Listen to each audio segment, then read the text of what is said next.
শুন, একসাথে থাকতে গেলে সংসারে ওরকম ঠোকাঠুকি লাগেই। তাই বইলা স্বামীর সংসার ছাইড়াইতে হয় না। ভবে তুমি জানো না, ও তো একটা জানোয়ার। জানোয়ারের মতন আমার পিড়াই আমার শরীরের কিচ্ছু রাখে নাই। বাবা আমি যাবো না, তুমি আমার পাঠাইও না এখানে।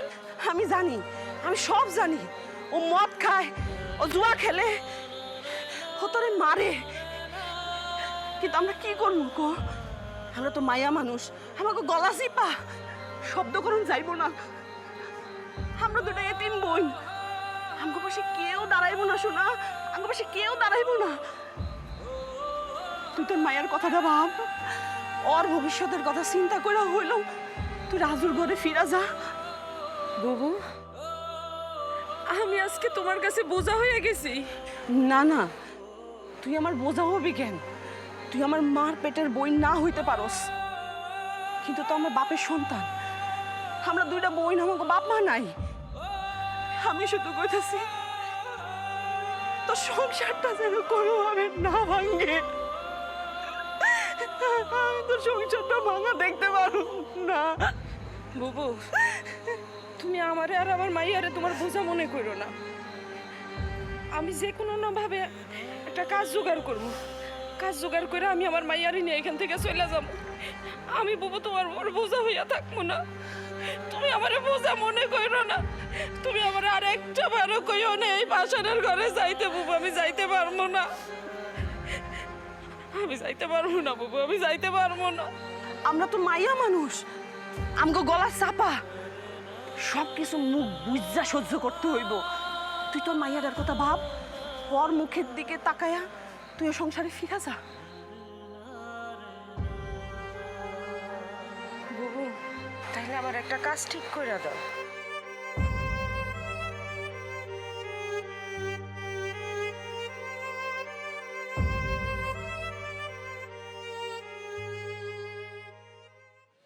পান্ডে, কিরে কি ব্যাপার?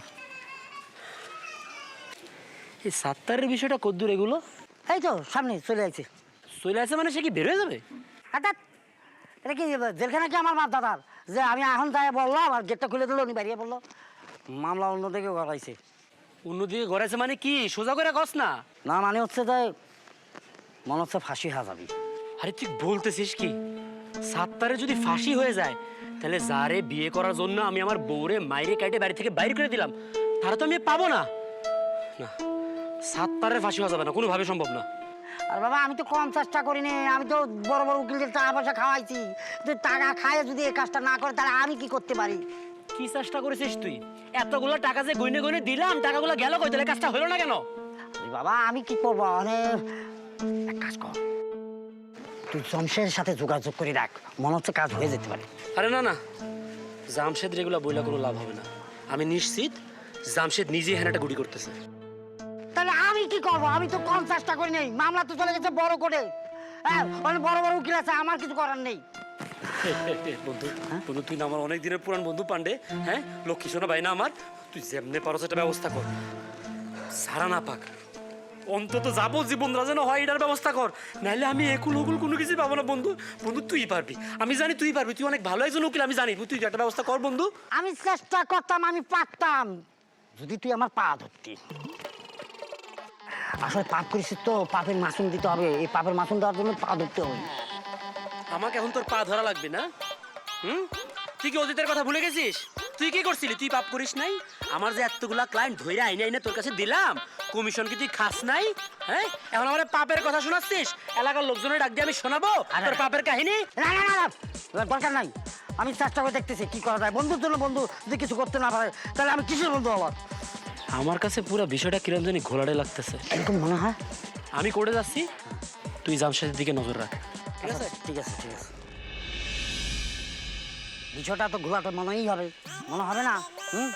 সুখে থাকতে ঘুরতে গেলায় কি দরকার আছে এত সুন্দর বোটারে বাবার বাড়ি পাঠায় দেওয়ার? হ্যাঁ, এখন নিজে একটা বিপদের মধ্যে পড়েছো, আরেক বিপদের মধ্যে ভাড়াই দেওয়া কথা। জমশেরের বাড়িতে পাহারা দাও, নাইট গেটার ডিউটি করবো।